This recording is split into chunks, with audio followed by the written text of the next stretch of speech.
kapahingahang walang hanggan ang igawad sa Kanya, O Panginoon, at umanglaw nawa sa Kanya ang liwanag na walang katapusan.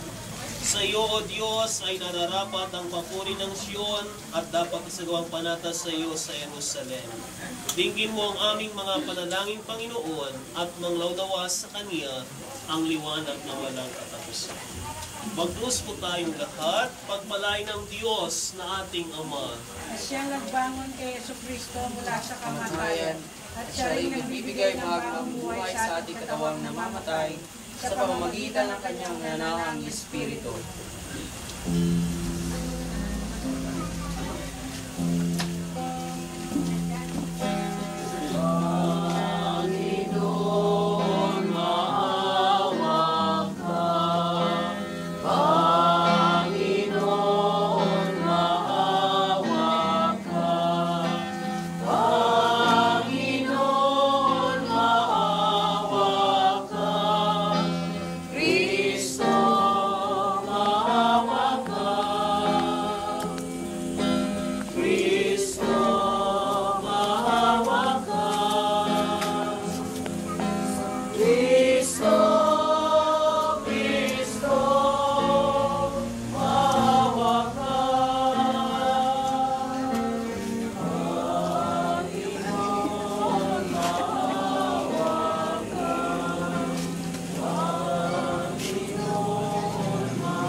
Sa pamamagitan niya sa Kristo, aming Panginoon.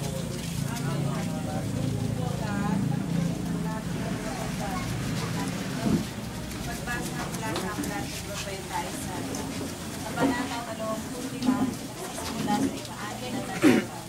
Sa bundok ng Siyon, aanyayahan ni Yahweh ang lahat ng bansa.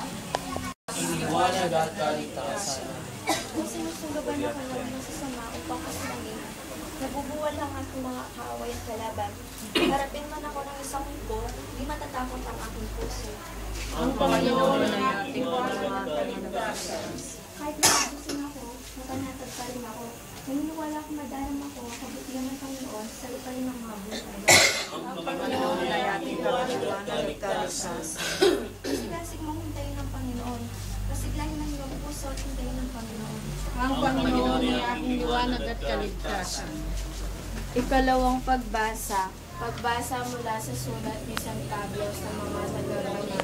Ikawalong kabanata, nagsisimula sa talata 14. Ang lahat ay pinapatnubayan ng Espiritu ng Diyos ay mga anak ng Diyos, sapagkat hindi kayo kabagang ng Espiritu ng pagkaalipin at pangunguling na takot. Ang tinanggap niyo ay Espiritu ng pagiging anak, at ito ang nagbibigay sa atin ng mga kalapatan